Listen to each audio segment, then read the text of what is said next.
Hello, everyone. It's good to see all of you as we wait for our colleagues to join in the next few minutes. It's good to see you. Wish I could see more faces on the screen. No pressure to turn on your camera, but yeah, no pressure at all. Yeah. Great, good stuff. It worked. Good to see you, Megajit. Good to see you, Kanwal. Good to see you, Bella. Okay, who else has their camera on? I'm just giving a shout out for the next 1 minute.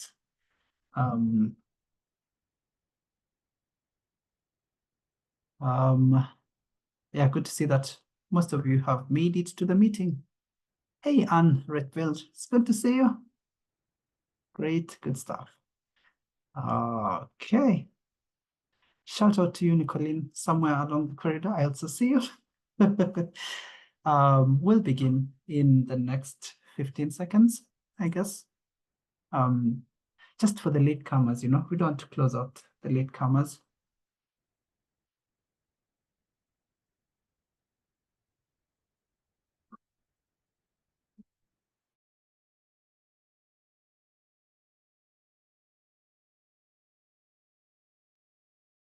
Okay, I guess our colleagues will find us on our way. Good afternoon from Nairobi. Good morning, good evening from wherever you're joining us from. I hope you're doing okay, and I hope you can hear me loud and clear. Welcome to this CGIAR Gender Impact Platform Research Seminar. I think this is the first of many, and we are looking forward to hearing exciting and looking at exciting presentations from our researchers this afternoon. But first of all, before we get into the meat of the research, my name is Nathan, and I'll be your moderator today. I want us to do something very light on the chat, okay? I hope I am clicking on the right screen. Yes, on the chat, very quickly, what emoji best describes your current science research mood? Are you currently doing some specific research, or are you currently working on a certain project?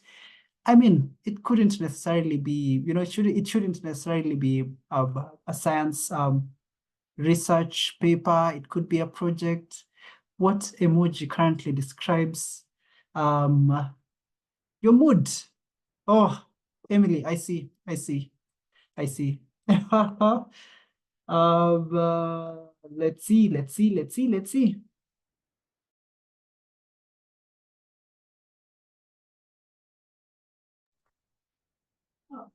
Else, I see yours on the reaction, but on the chat, please post it on the chat and then everyone can see. I think for me, I should post the one that says that I'm happy because the science research seminar is finally happening, and I am looking forward to hearing some exciting presentations today. Jordan, you're dreading inbox coming back, coming back from leave. I feel you. But as they say, the leave days do surely come to an end. Welcome back to work. Karen, I see, trying to focus. Okay, that with the glasses thing. Kanwal, you look excited. Bella is curious. Suchaita, what's that, Suchaita? Is that curious? Is that an emoji for curious? But anyway, let's keep posting that in the chat. We'll try as much as possible to be strict on the time today. So for this next section, I would love to welcome Nicolene to officially open this research seminar. Welcome, Nicolene. Thank you, and thanks everyone for showing up. This is our first time we're doing a research seminar, but we thought it would be a nice opportunity, and then also a nice opportunity to do it on youth, just to highlight some of the work that we have ongoing on youth in the CGIAR across. So you'll have some interesting presentations. It also just shows that youth is not something we're just starting. We've been doing it in the past, and we just need to give it some more visibility and build it much more. So looking forward to the presentations, and thanks again for joining. And of course, as always, if you have any questions or anything, please do put them in the chat. So thanks again. Thank you so much, Nicolene, for that very brief introduction. I'm actually also looking forward to the presentations, and I don't want to hold us back any longer. Else, What do we have lined up for us coming up in the next hour or so? Okay, thank you, Nathan. But I'll start with a small announcement for the Alliance module of the Gender Impact Platform. So please be reminded that there's a call for submission of expression of interest to participate in the science exchange, and to do so by the 15th of June. And all are welcome to participate. So we would like to have diverse perspectives represented, so don't feel intimidated to submit your IDs and join this group in the science exchange. No matter at the stage in your career, all voices are appreciated, all input are appreciated. And then there were two other important invitations by the Alliance module. One was supporting NARS networks, and one was delivering gender in agri-food system courses. So please, if you could also have a look at that and respond to those. But then, after those announcements, let's start with our town hall research seminars. So welcome, and it is focused on agri-food system research with a youth social inclusion and or intersectional perspective. So I think maybe I'm preaching to the choir, is that the saying? The integration of a gender perspective, but also a youth and a social inclusion perspective in agriculture and food system research for development are actually essential to contribute to achieving transformation towards just and inclusive and also sustainable and resilient food, land, and water systems. So research shows that young men and young women, they actually play a crucial role in shaping the future of agri-food systems.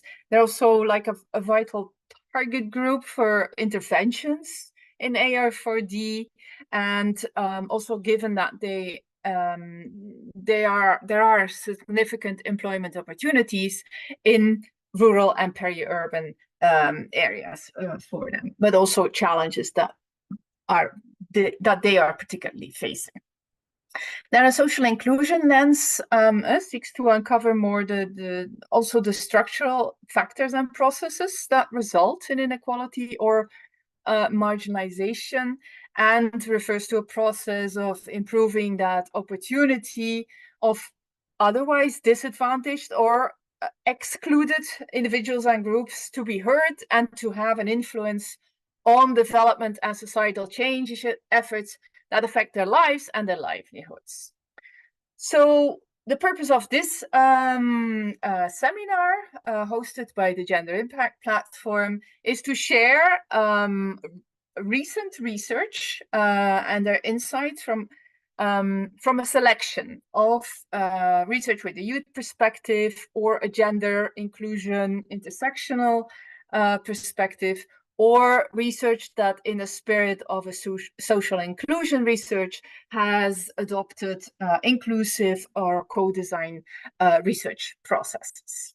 And also another objective is that through this peer-to-peer exchange about this research, that we also leverage those insights and those learnings for ongoing and future youth and social inclusion research in agriculture and food systems.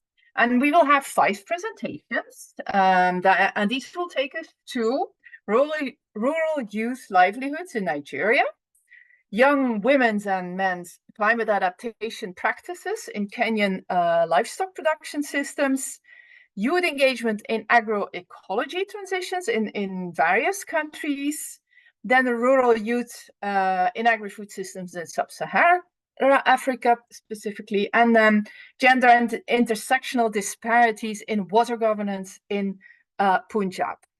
And with this, I would hand over to Nathan to launch us into the presentations. Thank you very much. Thank you very much, Els, for that great introduction. And without further ado, well, let's get into the research immediately. First off, we will hear from 2 very experienced researchers, from one from IITA and the other one is from Eldridge, just right across the hall from here. First, we'll hear from Bella Teken. I hope, Bella, you're here. Caroline could highlight Bella on the screen as we introduce you. is a social science and gender researcher at the International Institute of Tropical Agriculture, where he's currently working with breeding teams of root, tubers, and bananas to inform and reform CGIAR breeding programs to make them more socially inclusive, with specific attention to integrating gender inclusive and transformative approaches. Today, we'll hear from Bella on navigating the nexus of aspirations and realities, the strategies for enhancing livelihoods of rural youth in southern Nigeria.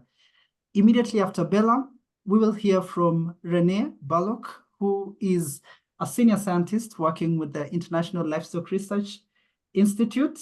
Renee integrates both gender in project activities to support socially inclusive development and leads research in understanding social differentiation and climate change. So we will hear from Renee on young women's and men's climate adaptation practices and capacities in Kenya livestock production systems.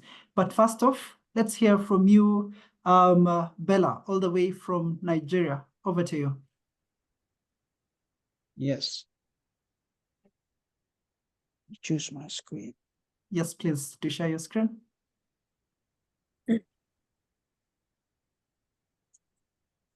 Are you seeing my screen, everyone?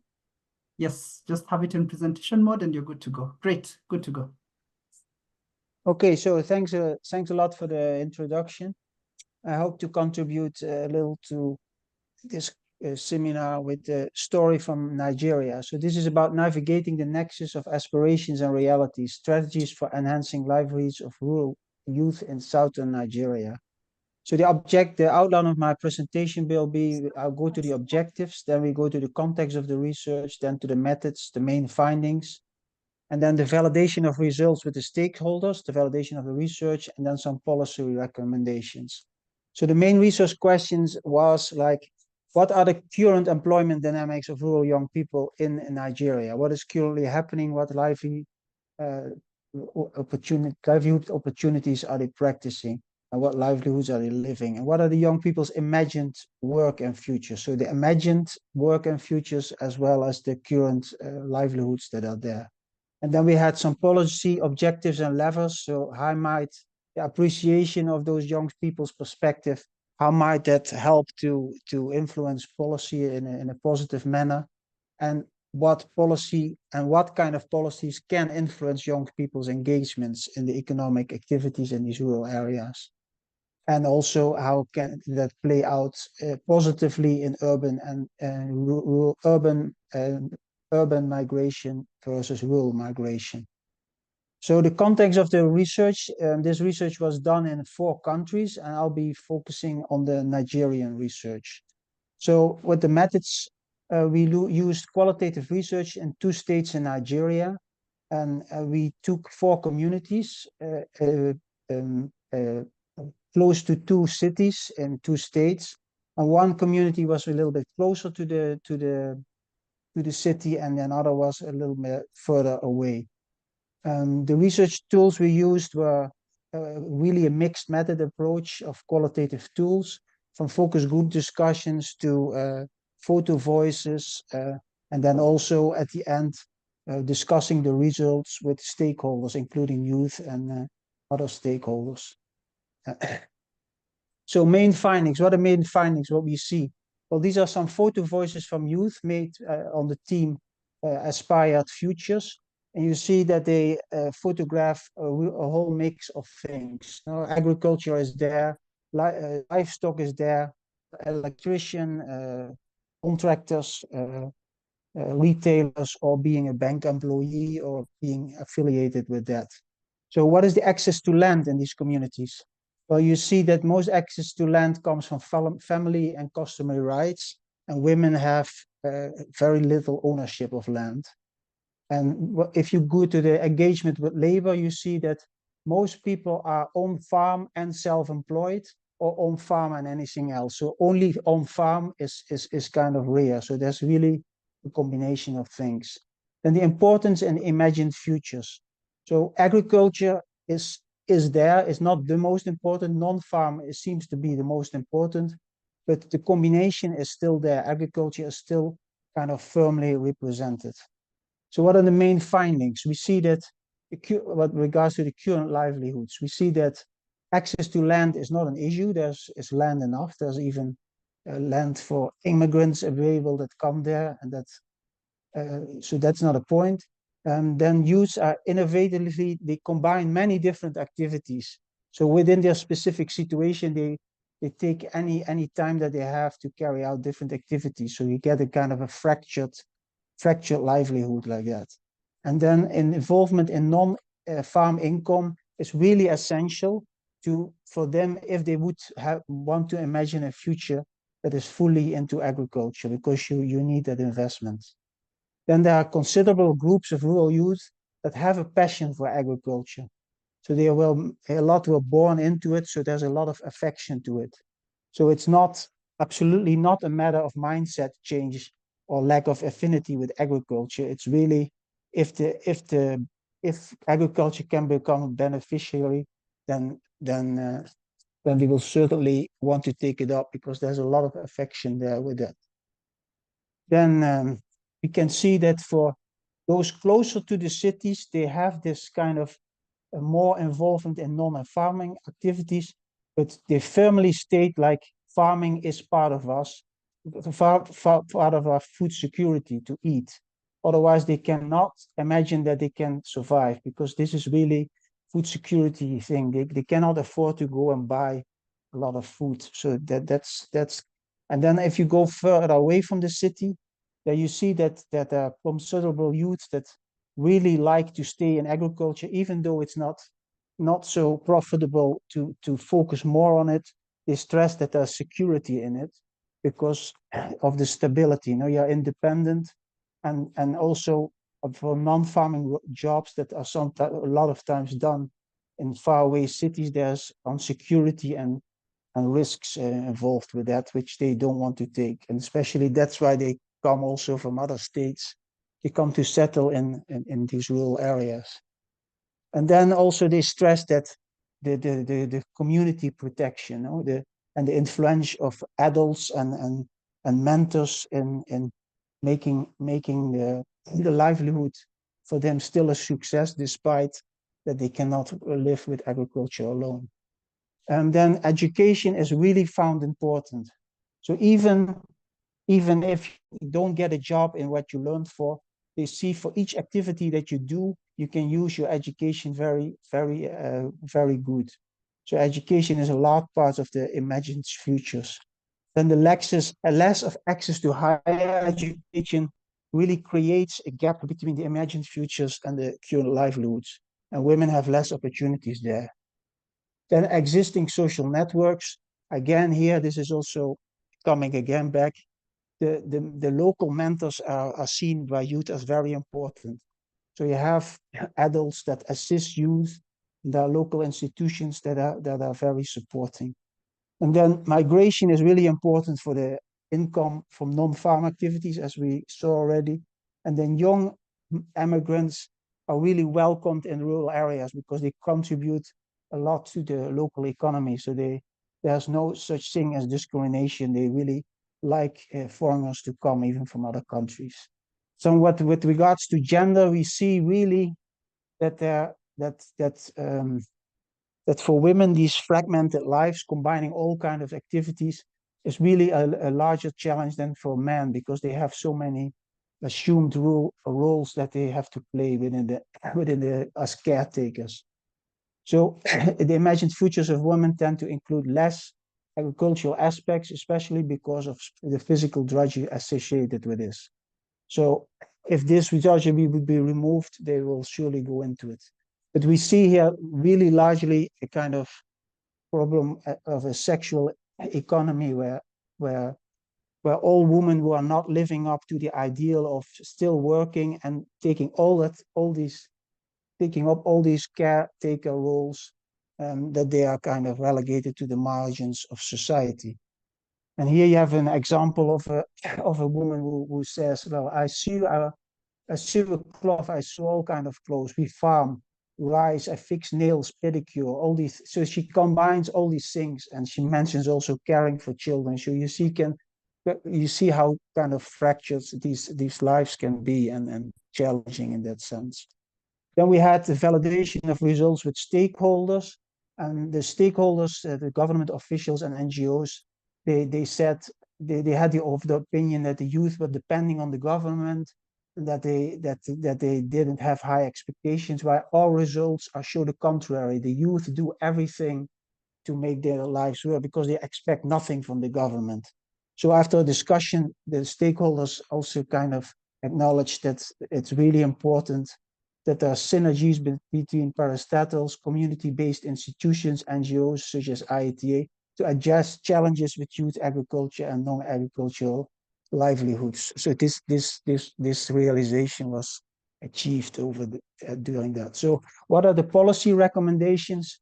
We see that effective protection could be transformative for the young people. So bringing down taxes when they bring the produce to the market, each time the police asks for money, and these things are very, very annoying for a lot of youth, and not only for youth.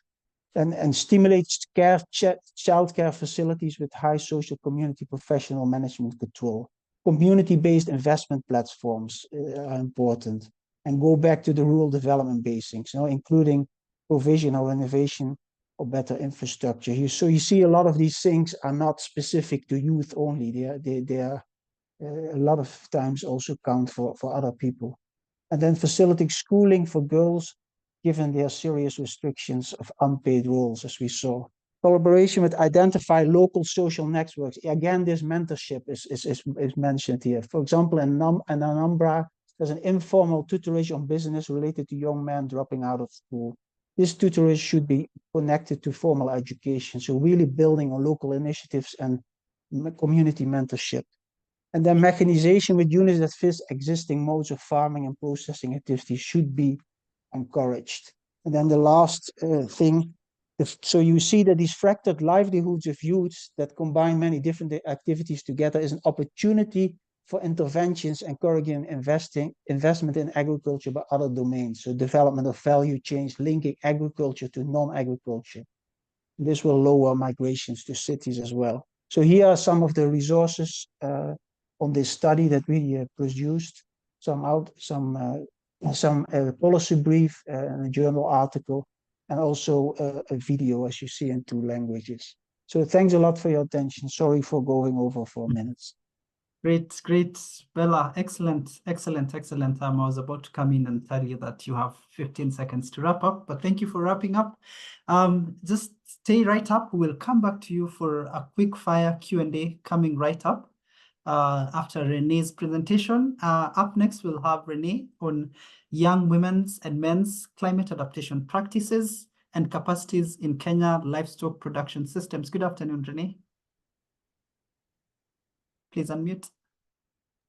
Good afternoon. Let me try to share my screen. Yeah. Sure.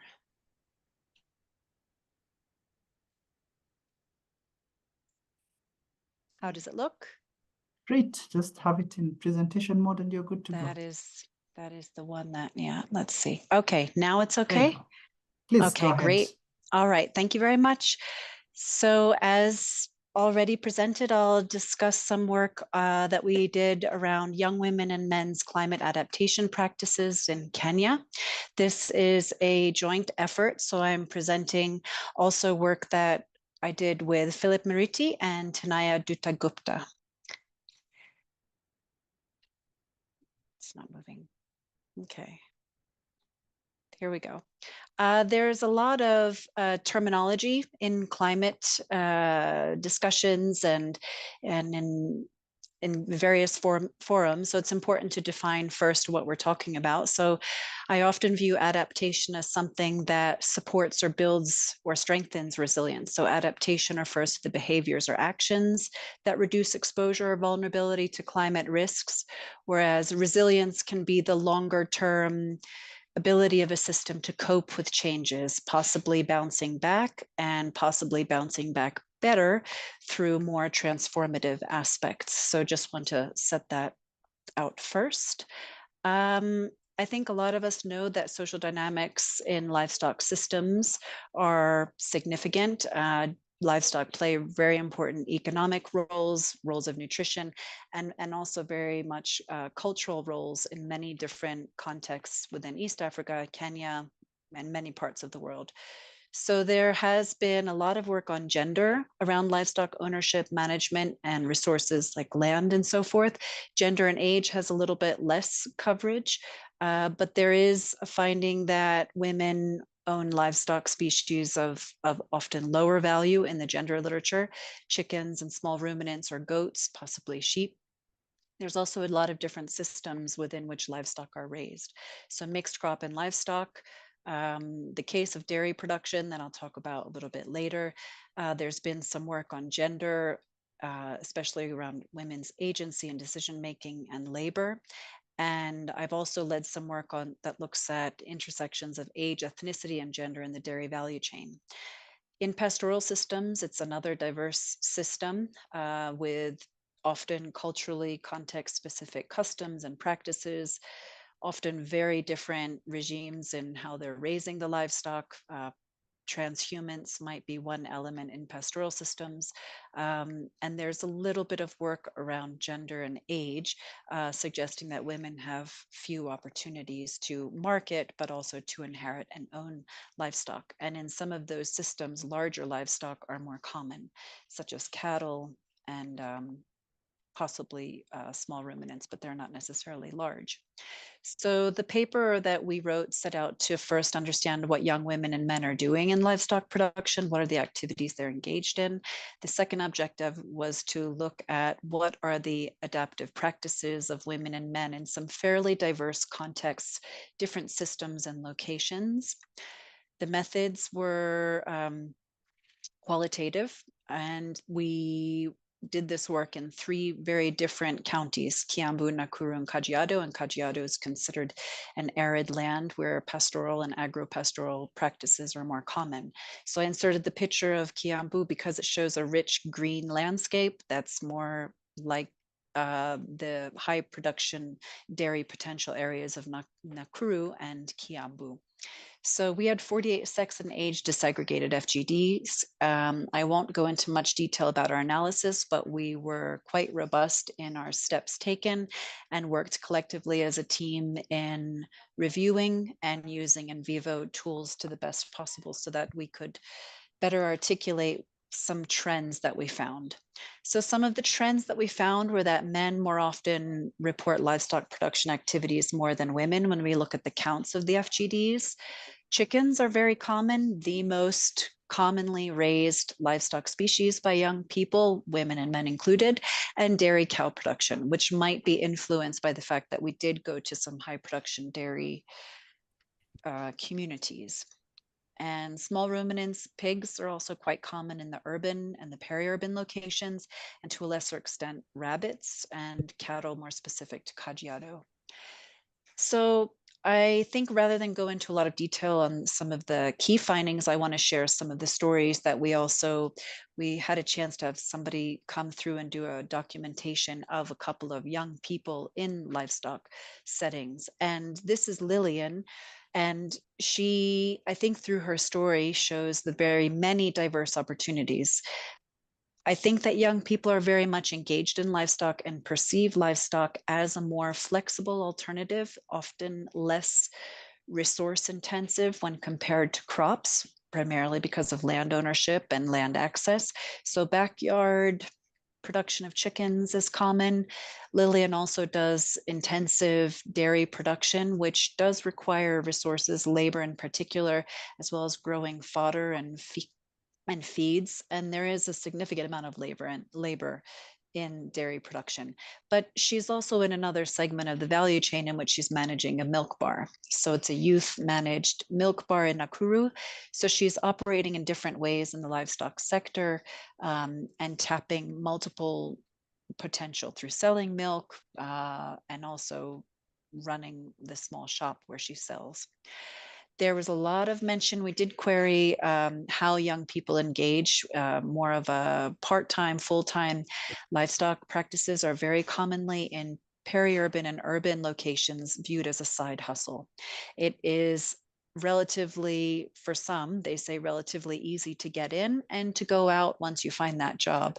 So it's very plays a key role in various transitions from youth to adulthood through various stages. This is Samuel, who he depends upon dairy that is in his grandmother's house, and he sold enough milk to buy a computer, support his payment of school fees. And I think this was a testimony, many very good testimonies, not enough time to share all of them, but where young people shared why they got into various livestock practices, their passion for it.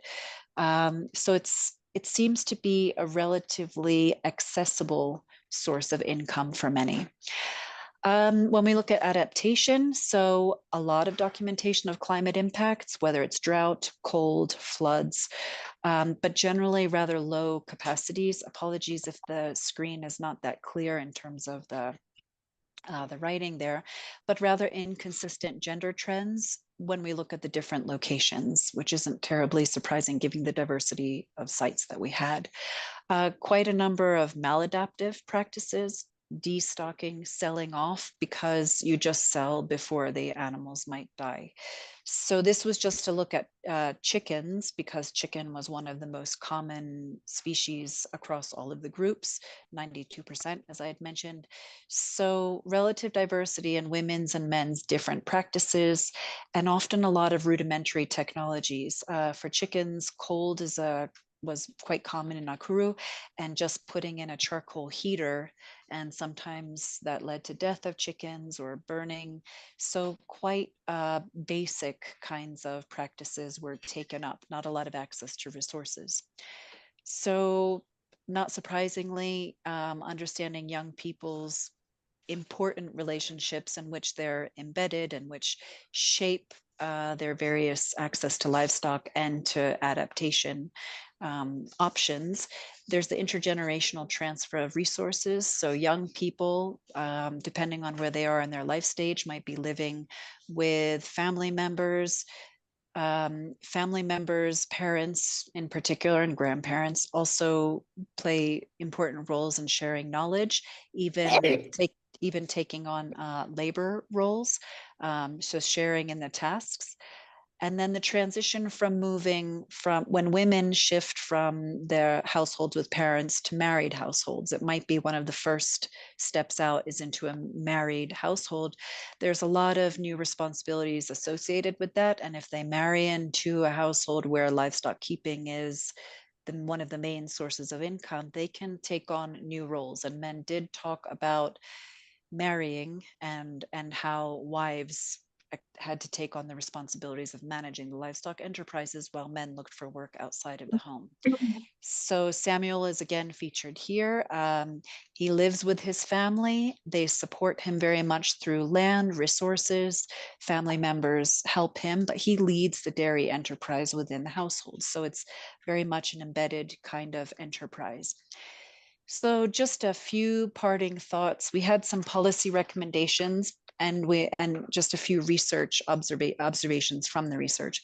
So young people, we might tend to think of them, maybe not us because we're gender experts, but they can be viewed in rather homogenous ways, but they live differently in different places, urban, peri-urban, and rural settings have different opportunities. The systems that we look at obviously shape quite a bit of the customs and the livestock practices. And life course stage is yet another dynamic kind of aspect when we look at youth, and how livestock may feature at different points in time. Dowry or payment of bride price is also an important feature in young people's transitions into independent households. So there is a lot to look at in that.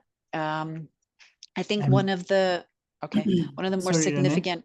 Sure. I am slowly coming back to the mic. Could you wrap up? All right, got it. Yes. Just wrap up. Yep. Yeah. I think locally led adaptation that is inclusive is an opportunity space in which young people might engage more in adaptation options for themselves, with some references and a thank you for your attention. Great round of applause for Renee and Bella for the first round of presentations. Maybe Renee, you could stay on the mic and on the camera, and maybe Bella, you could also come back for a quick round of Q&A. So if you have any question, you could raise your hand, but in the meantime, I could read one question that's already here for you, Renee. And maybe Bella could also come on the camera so that I could also see you in case any question pops up for you. So if you have any question, please raise your hand. Okay, raise your hand through the Zoom icon somewhere on one of those Zoom tools, and then I would see and give you a chance to raise your question to Bella and Renee. But Renee, there's a quick question for you in the chat. I think this is by Kadka, asking, did you also look at gender dynamics associated with water access for livestock and gender differential roles and challenges experienced by women and men in the case study? Water might not have been such a feature, but it was mentioned. This was a study that wasn't even livestock specific. So I think where water emerged in technologies was when people were talking about the crop, some of the practices specific to crops, which had more data in that case. So I think water is important. However, yeah, wasn't a key area we looked at. What was the second question? Socially differentiated. And the gender differential roles and challenges experienced by women and men in the case study areas. Yes, it's there. It's actually an immense data set, 48 FGDs, and such a minimal part was used in this paper, but there is a lot more about that. And surprisingly, a lot of agency and passion around livestock, often culturally significant. So yes, but not reviewed or analyzed for this piece, but something we hope to analyze later. Okay, I'll be on the lookout for a hand that is up, but I hope Kadka, your question was answered well. Let me see. So Bella, this is for you. There was an initial question I think you responded to, did you? But what makes you frame young people's livelihoods as fractured rather than broken out? Think they were a bricolage of livelihood activities? That's by Dote. Did you respond to that? Maybe you can comment on that. I responded to that. Yeah, I think, well, Okay. fractured. I mean, fractured in the case if something is not fractured, then it's kind of controlled. No, you maybe do 2-3 activities and you do them quite balanced in a way and well organized. Well, in this case, people are more what in street language they call hustling. No, you go from opportunity to opportunity. Like, okay, I have now farming to do now, so I'm going to do Okada taxi motor driving, or I'm going to sell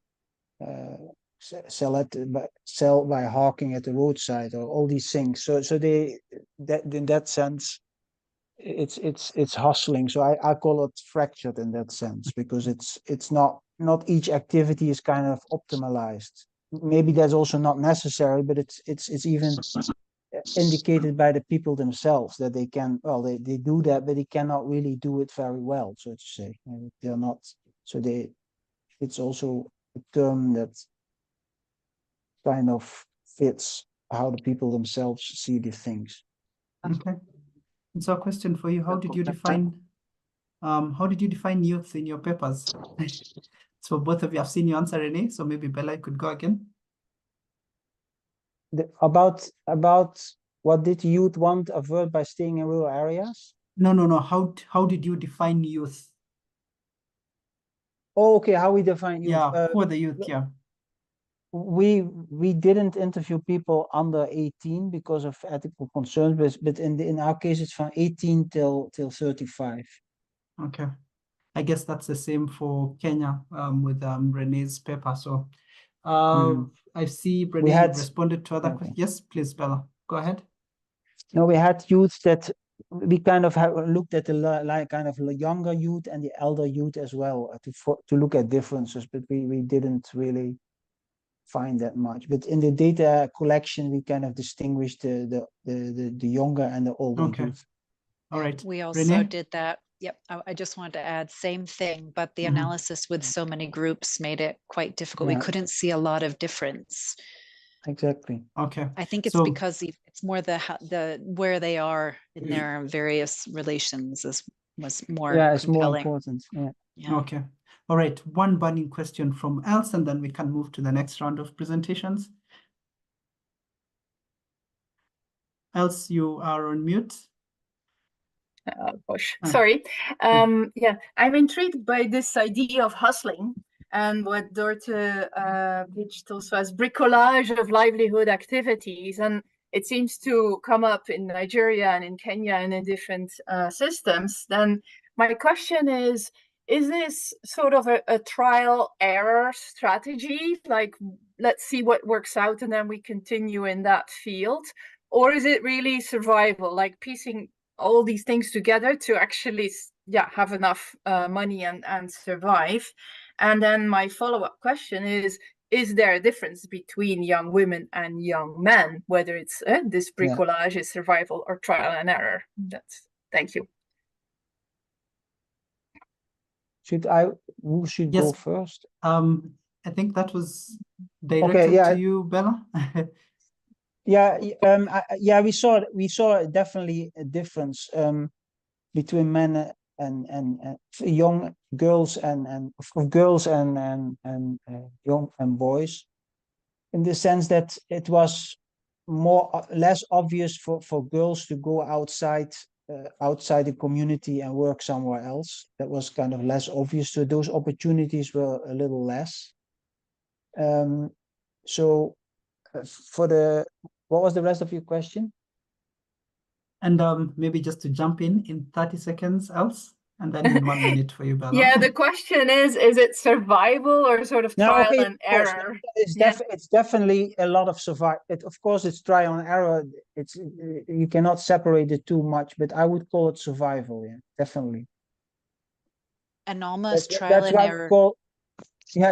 That's why we called our policy brief also beyond survival, beyond survival opportunity, so to say. Thank you. Great. Anything you want to add, Renee? Yeah, I just think it's this almost like it's trial and error in order to survive, finding what would work, and more common among young men, and in part because of expectations of men to set up households, that breadwinner kind of, yeah. And it's really a cultural, it's very common in Kenya. Thanks. Okay. I'm informed we have 1 more minute for one burning question. I will take one on the chat and then you can respond to the other one on the chat. I'll take the one by Esther Chandi. How is income control of how is the income control profile of young people? They seem to use resources from the household and that does not necessarily outrightly belong to them. Does this impact control over the income? So how's the income control profile of young people? Maybe Renee, you could go first on this. I think it depends on how much cooperation there is within the household. And I think it depends, on what are the supports between the various family members, because I think there are cases of parents who take on the jobs while the young people go out to the city and they still get some of the income streams and it's used to support them. So I think it really varies by household kind of situation and the willingness of the parents, which is not always the case. There's a lot of subdivision as well of various resources. All right. Bella, any addition to that? No, not really. Okay, great. Thank you so much, Renee. And other questions I can put in this chat. I'll yes, answer please. them in the chat. Yes, please. Congratulations again on the wonderful presentations. A round of applause for Renee and Bella. Yeah, virtual claps. Thank you very much for the exciting presentations. And I see there's an exciting question for you two in the chat to engage with in the meantime. But now we are continuing and getting back again into more research from more researchers. Right about now, we will hear from Megajit Sharma from the Alliance of Biodiversity and CIAT. Megajit is currently working at CIAT as a postdoctoral fellow on gender, youth, and social inclusion. and he's based in Bangalore, India, and contributes to CGIAR Gender Equality Initiative and the Agroecology Initiative. But before we hear from Megajit, let me also introduce Yilai Jumai from International Livestock Research Institute. For over 18 years, Jumai has contributed and led initiatives that mainstream gender outcomes in different crops and forest value chains, impacting the economic empowerment of women and socio-ecological resilience of smallholder farmers and farming communities in sub-Saharan Africa. We will start with you, Megajit. Good afternoon, and please take it over. Yeah, I'll start sharing my screen. Yes, please. I'll stop sharing.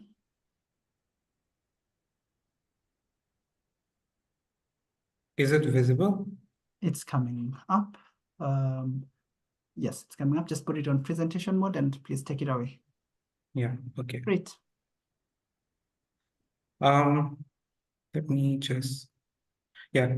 Hi, everyone. Today I'll be speaking a little bit about the current study that we're taking up under the Agroecology Initiative. The study is mainly around exploring young women and young men's engagement in agroecology transition, and we will be sharing some high-level insights from the participating countries, in particular Peru and Tunisia. So this is truly a collective effort from the various teams, country teams in agroecology. So the study actually got idealized, the ideation started when we had these consultations with the stakeholders from the agroecology living landscapes in Peru, Kenya, Zimbabwe, India, and Tunisia, where all of these stakeholders reported on a common issue, like where are young women and men? Where are they moving out from agriculture, and why are they missing from the rural spaces? And they also asked a question around why participation in collective action groups are mostly dominated by older farmers. So the main question that emerged was like how they can support young women and young men, particularly the young people in these areas, and how to motivate them back into the rural spaces and in agriculture, and also around what does agriculture and particularly agroecology have to offer. So with these questions in our mind, we conceptualize the objective of the study as to identify actionable learnings from agroecology living landscapes, stakeholders in Kenya, Zimbabwe, Peru, and Tunisia, to understand about the underlying reasons for young women and men's underrepresentation in farmers' collective action groups and in agriculture more broadly.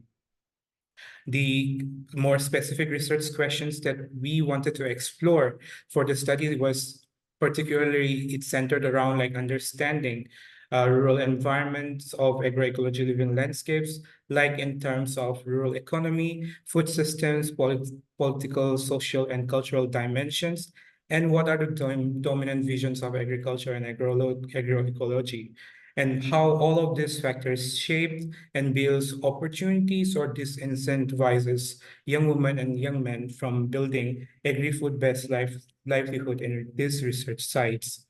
Again, like another question that we felt it was very imperative for us to explore was to try and understand how can agroecology respond to young people's aspirations, interests, and needs in relations to creating prosperous livelihood in the agroecology living landscapes. So coming to the methods, like we employ a mixed method, but more qualitative and quantitative. For the first set of data, we conducted individual semi-structured interviews from youths, young women and men from different countries. And the total number of cases that we have is 130 interview cases with 66 women and 64 men. We also conducted key informant interviews to get an understanding of like what are the political current landscapes in terms of youth, and how our institutions in the context of agriculture and agroecology taking up steps to ensure youth are well integrated. We are also trying to get quantitative data baselines to ensure us that we get the data for sex disaggregated analysis. And the last one is the photo voice FGDs with youth. And these are the current status of the countries. 3 of the countries have completed, while 2 are still ongoing. So in terms of the study design, we wanted the study to be very interactive, engaging, and participatory. This is why we adopted the photo voice method, which is interactive on its own, but we also wanted to explore with, engage, and to inspire the young participants, which is why we introduced the Photo Voice Award. And this award will be given to those selected participants from the country-level photo voice competition. And then the Photo Voice Award will be given to the best photo and the narrative produced by a young participant. The main intention behind this Photo Voice Award is to provide opportunities for young women and men to engage with local stakeholders, including policymakers, government representatives in their own country, as well as to provide a common platform for the youths from different countries to come together and interact in the Photo Voice Award event. So the study, we are still in the data collection stage, and we have not been able to draw out key major concrete findings, but we will be presenting some insights from the Photo Voice. So the Photo Voice method, we have 5 prompts, which we designed to ensure that the aspirations, the imaginations of the young people are collected. So the first prompt we used is the dream farm. This signifies how the young man and young woman envisions what their dream farms would look like. Collective groups signifies their relationships with existing collectives in the agricultural context, while the environment prompt speaks about what they enjoy in their environment, what needs to be improved in their localities, in the places where they live. And actions and agency signifies the young women's and young men's achievements and their ability to influence in decision making. In terms of agroecology, we wanted to understand what the young woman and young man understands by the term agroecology, and if they see it as fitting to their communities and for their development. So sharing some insights from Peru and Tunisia. For the interest of time, I'll be sharing only 3 themes, insights from 3 themes. The first one is the dream farm. Here, in case of Peru, we can see the dream farm relates with sustained productivity, the diversification. And here we can see the elements of farms which they envision to have in their dream farms. There's fishery, poultry, along with the crops. While in case of Tunisia, the young people highlights about the certain roadblocks which they envision might disincentivize them from reaching their dream farm status. So the narrative highlights about financial problems that farmers are suffering in their country, while in the picture, it says that there are already available local resources, and given the financial problems are resolved, they'll be able to achieve and scale production. In terms of agroecology, there was a common agreement in Peru that it is an innovation that allows coexistence in harmony with plants and animals, and that it is a benefiting nature-based solutions. While in case of Tunisia, they mainly focused around the principle of recycling, where the narrative shows nothing is lost, everything is transformed, as well as they focus around other nature-based techniques, such as introductions of crop rotations, which improve their soil health. So they do see the benefits, and they understand that agroecology is quite benefiting, and it's a sustainable method for them to apply. Lastly, the collective. In terms of the Peru, we see the young women and men not actually being a part of collective, but their relationships to the collective is through their mothers, parents who are part of the collectives.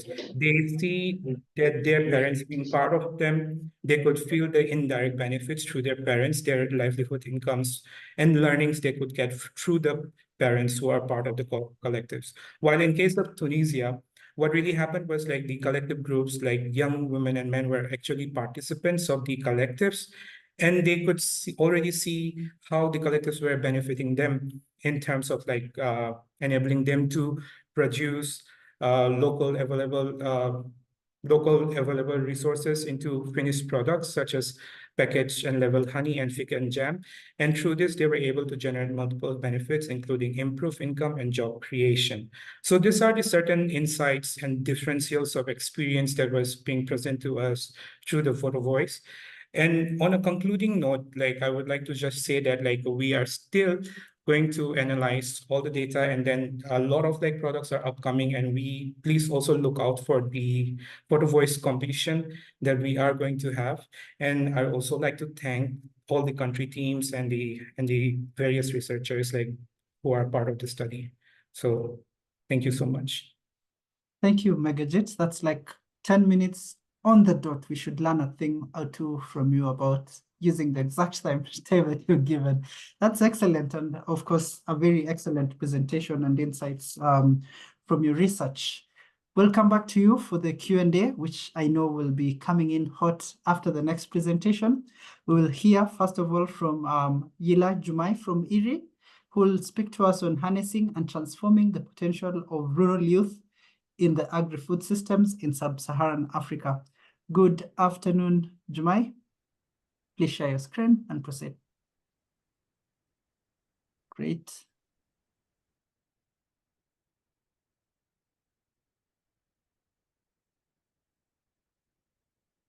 Good afternoon.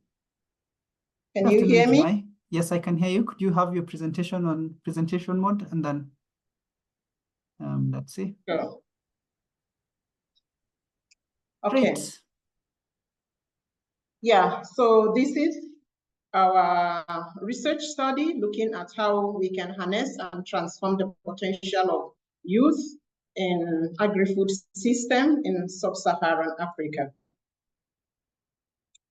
So we all know that the percentage of food produced and managed and consumed in the world is being produced from smallholder farms, and youth constitute a large number of these smallholder farmers. And in sub-Saharan Africa, they are set to exceed 60% of the population by 2020.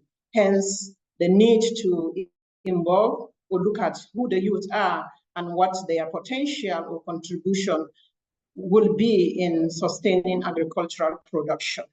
A number of research has looked at this kind of potential, but has placed the trajectories or pathways of youth, focusing mainly on occupational or vocational pathways for the youth, and then recently in terms of also entrepreneurship.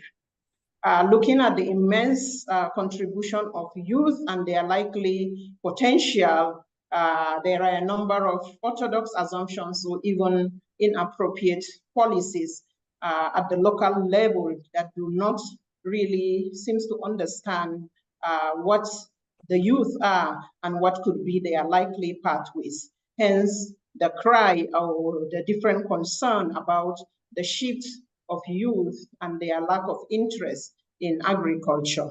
So we needed to understand these intergenerational dynamics and agricultural transition from older generation to the current generation, or the generation that will take care of agriculture in the coming future.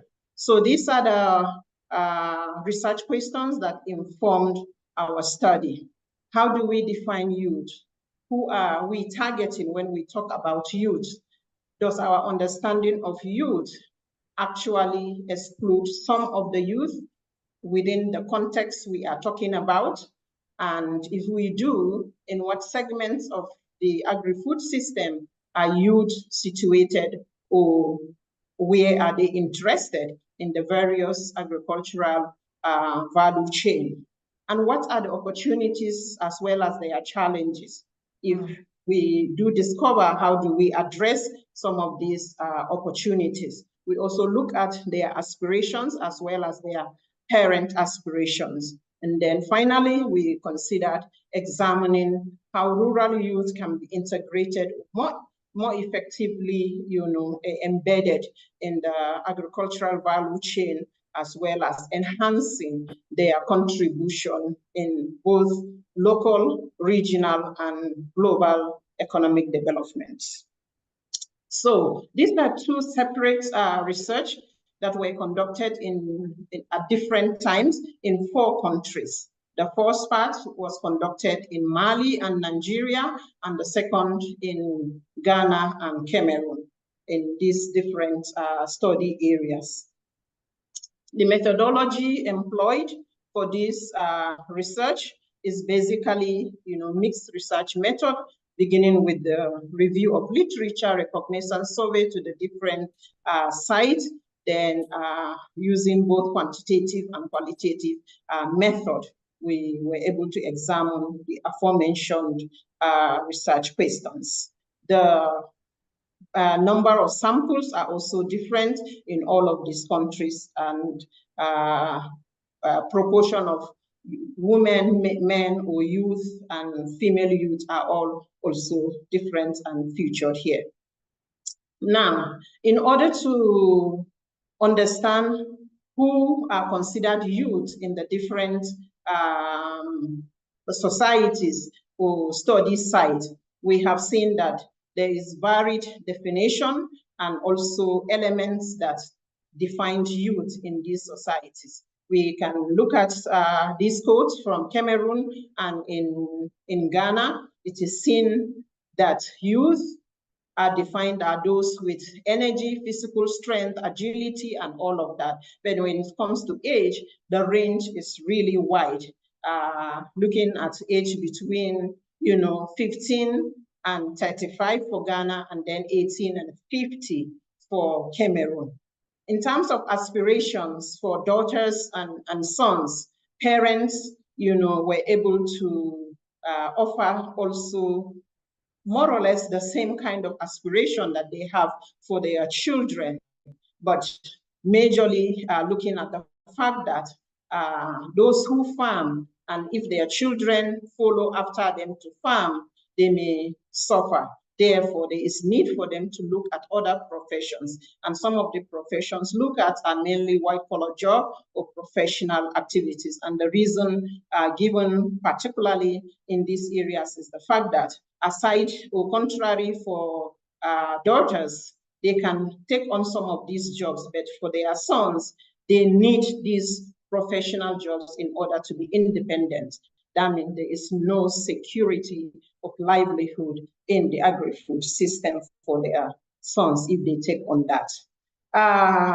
Following that is the fact that we needed to understand what the societies or the different local contexts are saying about youth and agriculture.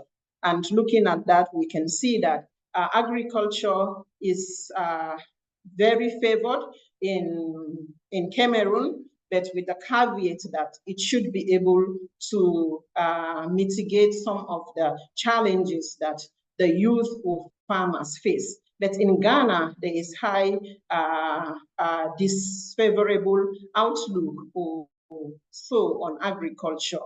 They don't want their youth to farm because it is not something that they should be found doing as their parents who have suffered in that kind of livelihood. Other aspect is the opportunities that they may have in agriculture. And looking at the opportunities, we have seen that opportunities include funding and access to farm input. Also, if youth, both men and women, are able to get access to these, then the opportunities are immense for them. But once there is no good access, then the opportunities cannot be harnessed in agriculture for both male and female youth. In Nigeria, we have looked at the constraints of youth in agriculture, and we also considered the fact that they are located in different agricultural value chain. So we have seen that majority of the youth are mainly found on the production segment, while others are found more or less in very minor proportion in the other segments of the agri-food system or the agricultural value chain. But essentially, there's abundant resources coupled with the region's diverse youth population that allow youth to tap into the agri-food system transformation. We looked at how young people face problems in agriculture, what are their constraints, and basically it is said, particularly in Ghana, in Nigeria and Mali, the main challenge is actually lack of financial support or access to finances in addition to other natural capitals like land. So, but in Cameroon, this also validated the fact that young people face problems of lack of finances, land, and as well as technical knowledge in agricultural production practices. And then looking at their opportunities, it is revealed that youth see immense opportunity in agriculture owing to the fact that agriculture offers them full-time employment. So if they have to be employed, agriculture offers that opportunity. So what is it that this study has shown? We have concluded that infrastructural regulation, intervention, and other specific training is what is needed to engage youth in agriculture. And youth have already embraced food production, marketing, and processing as pathways and opportunities in agriculture. But this may have implication in terms of how we revitalize the agricultural sector. Specifically for the processing node, we have seen that it is more dominated by female youth, but then much of the activities in the processing node of the agricultural value chain are done using traditional means. So looking at technology and other aspects of training would be good enough to transform this sector in order to enhance the potential of youth in the sector. So this is what we have framed to enable us really consider how to understand youth and what their pathways are or their opportunities in agriculture. They need to be profiled. The context analysis needs to be undertaken. We need to identify and map their aspiration in order to ensure that youth inclusive and sustainable development is done with them and not without them. Thank you. Thank you, Joy. Right on time again. And of course, a very excellent presentation. Maybe you could just stop sharing your screen and then just stay on the microphone and camera. And Megajit, could you please also turn your camera on? There's some questions for you. I think there's a burning one for you, Jumai, from Dina, asking, did they mention why youth are defined up to 50 in Cameroon? And does this differ between men and women? This is actually interesting. Yes, please. Yeah, the reason is because of the life practices of the youth. So sometimes if you're not married or you're not independent to a certain age, you remain youth. It doesn't matter what your age is, as long as you don't have a secure livelihood or what calls you a family man or woman, you remain a youth. Interesting, interesting. Should I move to Cameroon already and be a youth for the rest of my 40s? I am kidding. Let's see if there are more questions. If you have a burning question, please raise your hand, and probably Caroline can also highlight Megajit, spotlight Megajit on the camera. Thank you very much. And I think there's another question from Ojong, which I think you've practically answered. Was this also verified following the country standard? I think that was a follow-up question on why the youth are defined as up to 50, you know? Yeah, we might have youth in 40s and 50s. Rama, any burning question? Let me see if there's a hand up.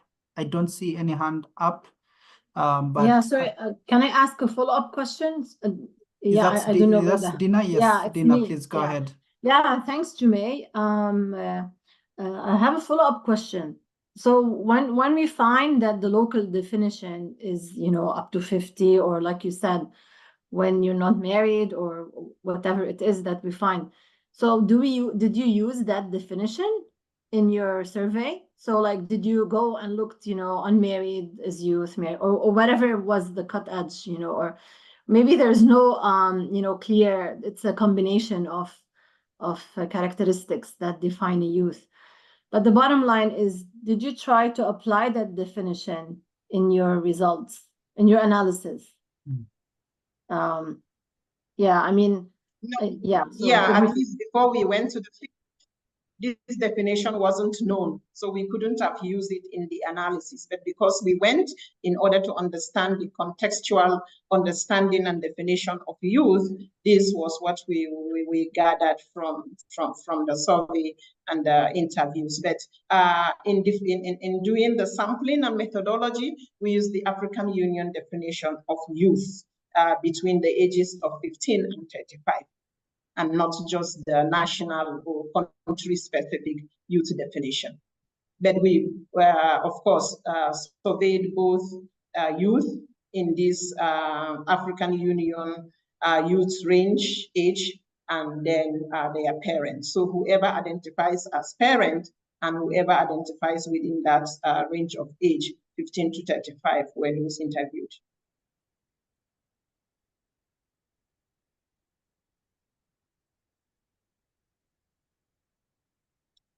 I can't hear Nathan. Oh, sorry, I was muted. Thank you so much for picking that up. Thank you so much, Dina, for your question. And I hope that's a clear response from Jumai. And thank you to you, Jumai and Megajit. Please stay on the chat. I believe there will be more questions for you. And I think there's a follow-up comment for you, Jumai, on the chat. I have seen you, Megajit, responding to some of the questions. Great. Thank you so much. And congratulations again for the excellent presentations. Right now, we will go to our final presentation, which, let me quickly share my screen, which the final presentation, and I hope I pronounce your name correctly, will be from the International Water Management Institute by Kanwal Wakar, who's a dynamic and proactive researcher, practitioner with over 10 years experience working with national and international organizations on gender mainstreaming, social inclusion, and climate change. Kanwal, I hope I'm pronouncing your name correctly. Again, apologies. Kanwal will be talking to us on bridging gender disparities in water governance, showing a case study from rural Punjab. Should be evening for you. Yeah. Good evening. So yeah, good evening, everyone. So let me share my screen. Okay.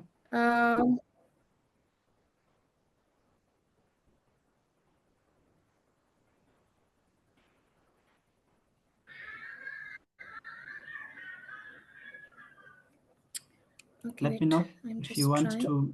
Okay. Yeah, it's here now. Now just Okay. let me know if you can see Coming it. up. It's I'm coming putting up. in. Okay. Did you put it on presentation mode? Is it fine? Try putting I it did on. it. Okay. Can you see it in a screen? Yeah. Let me just see if it's clear from my. It's not represented. Could you go to slide number 2 and let me see if it changes anything? Okay. Let me check. Okay, try again. Okay, I could try and share the screen for you. If it's sure. okay. Sure. Just stop sharing and then I can quickly. Okay. Apologies for that. Is screen number 2. Great. Let me know if it goes on. Okay. So meanwhile, you are sharing the screen. Yeah.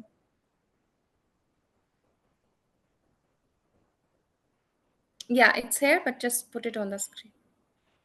It's on presentation mode. Okay. Yeah. Yeah. Thank you.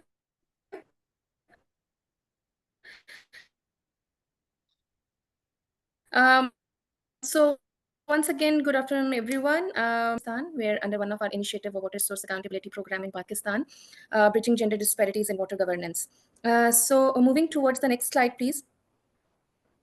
here I wanted to show you the map of Islamic Republic of Pakistan, where you can see we have 4 provinces, and the Punjab province is almost have 36 districts and the largest share in the agriculture production of Pakistan.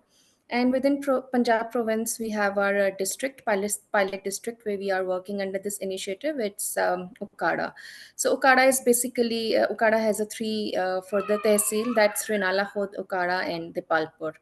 So next slide, please. So when we talk about the population of Pakistan, then 49.6% of the female population and almost 50% of male population. And the rural-urban division is that 62% is in rural and 37% is in urban areas. And when we look at the women participation in agriculture, then 70% women are associated with agriculture sector in Pakistan. Next, please. So when we know that this much of number is associated, can you hear me? Okay. So when we talk about the challenges of gender equality and social inclusion in water sector in South Asia, then we know that there is a lack of institutional capacity to ensure gender equality and social inclusion in this sector. Then the women leadership, underrepresentation, women leadership roles, then gender, we have policies, but those are the gender blind policies.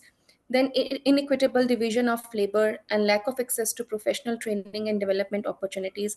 Also lack of awareness and sensitization at all levels from policy to implementation that hinders the women participation in agriculture and water sector. So to next slide, please. So to overcome or bridge some of these gender disparities, what we have so far done under this Water Resource Accountability in Pakistan program, wherein Component 1 Climate Resilient Solutions for Improving Water Governance. This program started in November 2021 and it's still 2026 and funded by FCDO. So the overall objective of the project or the program is to strengthen the governance of water at national and provincial levels, supporting adaptation to climate change and improving environmental sustainability. So next slide, please. So I'm happy to share here the gender transformative approaches which we have adopted and worked under this RAP. And we have worked on both qualitative and quantitative, used both qualitative and qualitative methods. And we started first with a policy review to understand that what institutional capacities are required in terms of gender equality and social inclusion. So we have National Water Policy, which was formed in 2018, and then we have a Punjab Water Act in 2019. Next, please. So while analyzing these both policies with gender lens, we found that the Punjab Water Act is a gender blind or gender neutral, you can say. And the National Water Policy is a gender neutral, which no clear roadmap on women's inclusion. So after this, to understand that the gender dynamics in our pilot district, where we were going to start our initiatives, what we did that, next slide, please. We adopted the qualitative approach and started with the, can you please move the next slide? Okay, thank you, that's it. So for the gap analysis, we identified the gaps in GESI knowledge and or practices in agriculture water sector. We did a lot of in-person interviews and we did a lot of focus group discussions with the water user associations.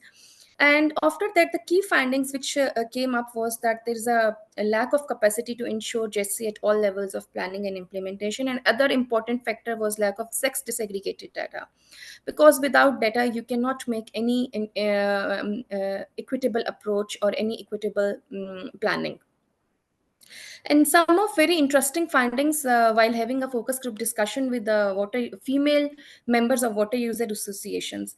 So let me share that in here in Pakistan, the water user associations have almost 7 members, and there is a criteria that there should be a one female in that association. So while talking to that one particular female in water user association, her response was that we cannot make decision. We never, we don't know about the world outside our home, so we cannot make decision. Talking about the financial limitations, they said that we cannot make the financial decisions because it's for the male part. So these kind of things came up. Then the male member says that irrigation is the duty of male member. of the household. We are not supposed to interfere in these matters, the female says. So very interesting findings came up after having discussion with them. So next, please. On the basis of all these initial data collection and all these initial meetings, we started with the capacity building in JESI in water sector of these government institutions. And we actually designed a very basic level of JESI trainings, and we started with the district, province, and federal level of water and agriculture departments, and we focused on the young professionals and also involved the academia in these trainings. Then not only the departments, we focused towards the communities, and we organized the capacity building trainings for the male and female farmers. Why we are talking about the gender equality and social inclusion in this sector, we started having the discussions. We starting having a basic level of trainings for them, the community trainings. So next, please. After all these trainings at all levels, we also engaged media, because whenever we want to bring a change in the society, the media plays a very crucial role. So what we did, that we engaged the local media, and we also organized the young students in those trainings. Can you please move to next slide?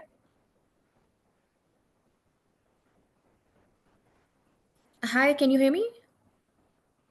Yes, Kamal, I can hear you. Maybe you could turn off your camera so that could improve your bandwidth. We keep losing you at some points. And your slide is up. Great.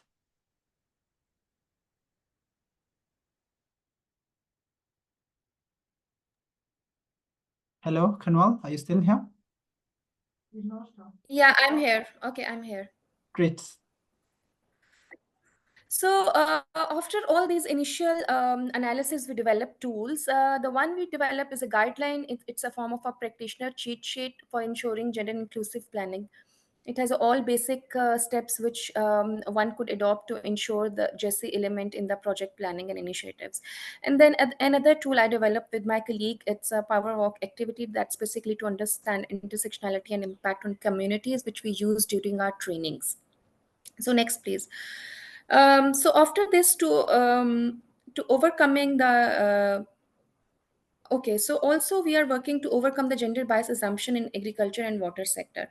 So one of the assumption is that next slide, please. So one of the assumption is that women won't understand technical training. So training should be targeted to male heads of the farm household. But under this initiative, what we are doing, that we are targeting the next slide, please. We are identifying and targeting the progressive female farmers who are working in their agriculture land. They are managing their agriculture land, and we are giving the trainings on climate smart irrigation technologies to them. Next slide, please. Yeah, next slide. So to overcome the another assumption that women won't, yeah, please move to the next slide. Yeah, okay. That women won't feel comfortable in joining the technical meetings. So for this, what we did, that the previous one, please.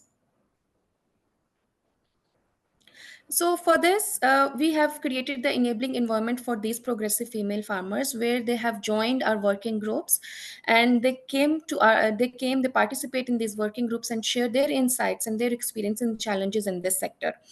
So next, please. So to overcome the sex segregated data, we had a in-depth quantitative data collection from district Okara. Next, please. And here I'll show some key insights from the data.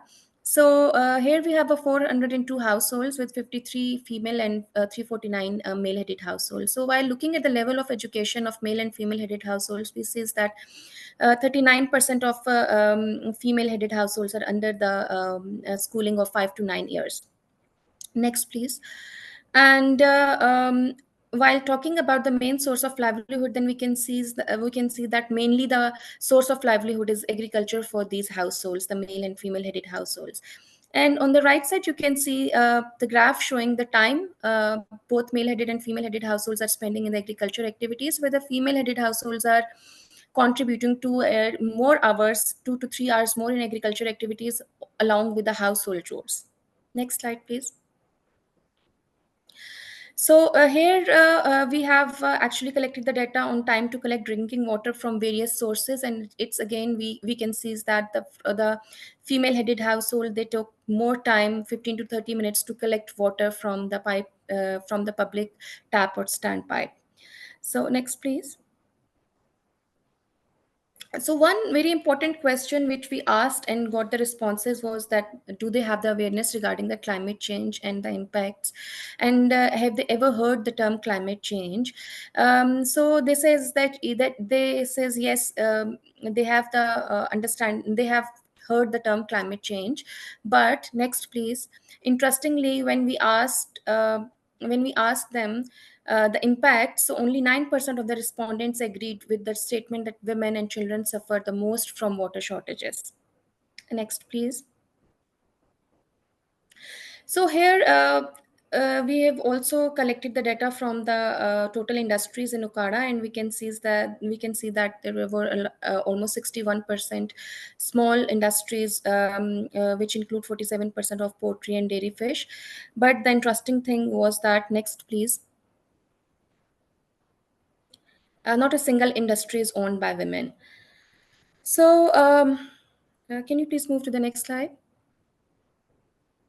So after this data collection and survey, the interesting finding came out was that 30% women are involved in household level decision making, but when we talk about the decision with regard to agriculture activities, despite they have a 70 to 80% of involvement or participation in agriculture, there's a very limited, only 3% of involvement in agriculture related to decisions related to agriculture. Uh, so that's all. And can you move to the next slide, please? Thank you very much. Thank you, Kanwal, and apologies again for the challenges, but great presentation and interesting findings. I'm sure we'll have a number of questions. You could probably come back again on camera and on the mic. I'll stop sharing the screen. I hope that will improve. Yeah, okay, I did it. That will improve the bandwidth. I think we have a number of questions. Let me just quickly go to the chat. There's a question by Agnes, and colleagues, if you have a burning question, please raise your hand, and I can just give you some minutes to come on the microphone. There's a question by Agnes for you, Kanwal. Are you looking at time spent by women in male-headed households? I'm sorry, your voice is not clear to me. So the question by Agnes is, are you looking at time spent by women in male-headed households? No, it was basically, no, we didn't say that. Basically, what we did, that the sample of the 402 households, we actually divided the male and female headed households. And then in those particular households, we see all of these different variables. So within male headed households, we haven't so far collected this information. Okay, great. Maybe something interesting that I picked, you spoke about the power walk activity, a tool that you came up with. Maybe could you tell me more about that? I thought that was interesting. Okay, that's really interesting. One of my colleague, Sidra, and another, my gender colleague, Sidra and Khatija, we are working in AMI, Pakistan, and we are working on developing various tools. So under this power walk activity, what we did, that we adapted this tool, and we actually created or modified this whole tool for the water sector. So it's basically the exercise which we can use during our trainings to give the understanding to the participants about the intersectionality and their impact on the communities. So here we developed various characters with regard to the water sector, and then the different scenes where we can, through the exercise, give this clear understanding. So this tool is also published on the CG space, and I can share the link with you. Please share the link with colleagues. Let me quickly glance at the chat again. I don't see more questions, but probably there's one more burning question. No, that's the link on the power walk activity. Thank you very much, Sidra, for sharing that. Any last burning question as else comes back on the... Yes, Else, I can see you now. And again, congratulations again to you, Kanwal, for the excellent presentation on the abstract. I believe we will also be able to share this with the entire group of gender researchers along with the presentations. And of course, thanks again to Megajit and to Yilai Jumai, and to Renee and to Bella for the excellent presentations. This is a round of applause since I'm on the microphone, but colleagues, please, one last round of applause for the presenters for the excellent presentations. Else, what did you think of the presentations now that we are right on the clock? Yes, I really thought they were really good presentations with a lot of insightful findings. I had like some points that I took out, and I think the gender and age intersectional lens is, I think, something we can't ignore. It cuts across everything. Who is youth? What you're doing? What your aspiration gap is, but I also saw like opportunities. I think the hustling, the bricolage, if that can be made profitable, is an opportunity. I think youth are interested in education, not just for a job, but for knowledge. Sustainable agriculture is high on their agenda, and I think those are opportunities that I think we can build upon with that gender intersectional lens, I think. And that will be the end of the research seminar. Thank you very much. Great, thank you so much. And I also saw Daughter in the chat, so I believe if we had time, we would pick your mind on what you thought also. But thanks again, dear colleagues, for joining, and thank you to the presenters for the excellent presentations. I believe, Else, that brings us to the end of the research seminar. You could please let us go now.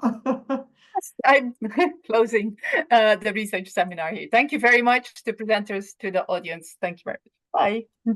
Thank you very much, and see you in the next one. Bye-bye.